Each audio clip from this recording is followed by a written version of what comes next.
The icy wind of winter tore through the deserted streets, its chill biting deep as David clutched his threadbare coat tighter around his young son. Life had always been a struggle, but since his wife's death, each day felt like a war he was slowly losing. Then, on a night that offered no promises, fate quietly stepped in. Seated alone on a frozen park bench, barely shielded from the cold, was a teenage girl. Her skin was ghostly pale, her stomach round with pregnancy, and she trembled beneath the weight of fear and hopelessness. Her eyes, wide and searching, held a haunting mix of desperation and defeat. Dozens had passed her by, pretending not to see. David almost did the same. But something in her expression stopped him cold, an invisible pull, a quiet cry he couldn't ignore. Despite every voice in his head warning him that he already had too much on his plate, despite the weight of his own hardship, he made a choice that would alter both of their lives. What he couldn't have known then was that this broken, abandoned girl would one day become the unexpected blessing he never thought he'd find. This is a tale of compassion, of endurance, and of how love sometimes finds its way back to us when we least expect it, when we need it the most. As dusk turned the pavement into pools of shadow, David stood frozen, heart pounding like a drum in his chest.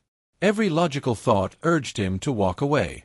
He had enough pain, enough responsibility. Reaching out might bring more trouble than he could manage.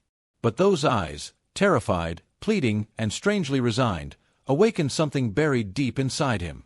A forgotten memory surfaced, a younger version of himself, lost, alone, aching for someone to care.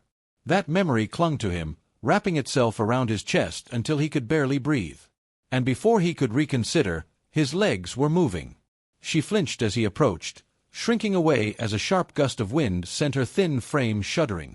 Her arms were crossed tightly over her chest, a flimsy shield against the unforgiving cold. David crouched beside her, careful not to scare her further.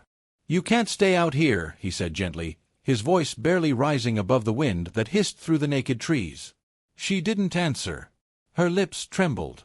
Her gaze flicked nervously across the street, searching for someone, anyone, to step in. But no one came. The world remained as it had, silent and uncaring. David exhaled slowly. "I don't know your story, but I can see you need help. My place isn't much, but it's warm. And there's food. You don't have to explain anything. Just, let me help you." She stared at him, unblinking, for what felt like an eternity. Then, ever so slightly, she gave a small nod. Relief swept through him, though doubt still lingered like a shadow in his mind. Gently, he helped her stand. Her body swayed with fatigue, every step an effort. Their walk back to his small apartment passed in silence, the only sound the crunch of snow beneath their feet. Inside, the air was faintly scented with coffee and something sweeter, traces of the modest comforts David held onto for the sake of his son, Oliver. From the tiny bedroom, a soft murmur escaped, the sleepy voice of a boy dreaming beneath a mismatched quilt. David guided the girl to the couch, where she sank down heavily, gripping the cushions like they might vanish if she let go. He went to the kitchen, heating a pot of soup and slicing bread, all the while fighting 1,000 unspoken questions. When he returned, he placed the steaming bowl in front of her and sat nearby, watching in silence as she reached for the spoon. She ate slowly, deliberately, each bite a quiet act of survival, as though she were absorbing not just warmth, but the fragile kindness of the moment. Finally, she raised her eyes. When she spoke, her voice was barely a whisper. "My name is Clara, and that cold winter night marked the start of something neither of us could have ever imagined." The days began to blur into weeks. Trust didn't arrive with fanfare, it crept in slowly, quietly, hidden in everyday moments. Clara started helping around the apartment, folding Oliver's tiny clothes with quiet care, her fingers moving with the precision of someone who'd known chaos and craved order. She often stood silently in the kitchen, watching David cook, as if memorizing the rituals of a life that felt warm and safe, one that asked nothing in return. Then, one early morning, everything shifted again. A sudden cry shattered the stillness. David shot upright, heart pounding, and rushed to the living room. Clara was doubled over, hands clutched to her stomach, her face contorted with pain. Her breathing came in ragged gasps. "It's too soon," she choked out, panic flickering in her eyes. David didn't waste a second. He grabbed his keys, steadied her trembling form, and helped her into the car. The drive to the hospital was a blur. Snowy roads, whispered reassurances, and the crushing weight of uncertainty pressing down on him with every breath. As soon as they arrived, nurses whisked her away, leaving him alone in the echo of sterile hallways, listening to the thud of his own heartbeat. Time crawled. Hours passed like shadows stretching forever. Finally, a weary doctor appeared. "She's stable, but weak. The baby, he's in critical condition. We're doing all we can." David let out a shaky breath he hadn't realized he'd been holding. In the days that followed, he visited constantly. He didn't always know what to say, so he simply showed up, with warm drinks, gentle words, and the presence of someone who cared. And somehow that was enough. The baby, so small, so delicate, fought harder than anyone could have expected. Clara named him Ethan. Against all odds, he survived. It was weeks before she could finally hold him in her arms. When she did, silent tears rolled down her cheeks.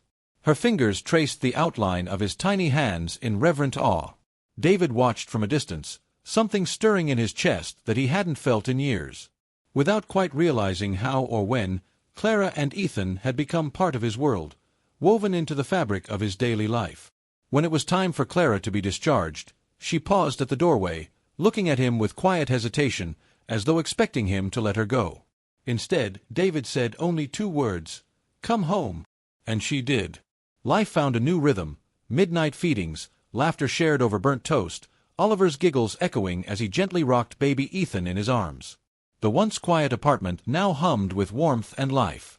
Clara, the frightened girl who had once shivered on a frozen bench, had grown into someone entirely new. She was stronger now, steady and radiant, a mother with fierce love blazing in her eyes. Years passed. Challenges came, as they always do, but they faced them as one. David worked longer hours, driven by a deep need to provide. Clara, at first, found purpose in small ways, helping neighbors, volunteering, until eventually she carved out a path of her own, dedicating herself to supporting others just as David had once supported her. Then life twisted again. A routine checkup for David turned into hushed tones behind closed doors.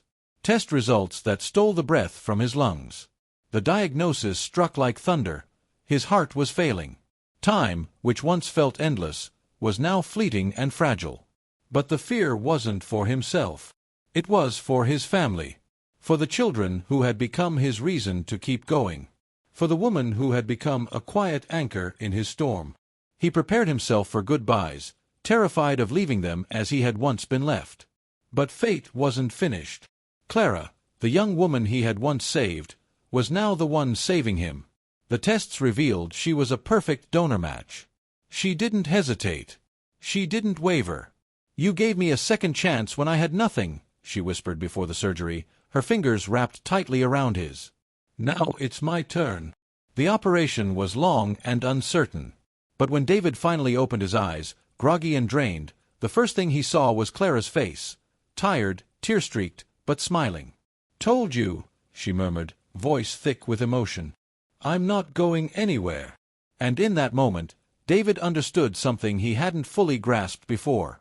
Family isn't just born from blood. It's created, stitched together through small acts of compassion, through choices made in the darkest moments, through loyalty that doesn't falter.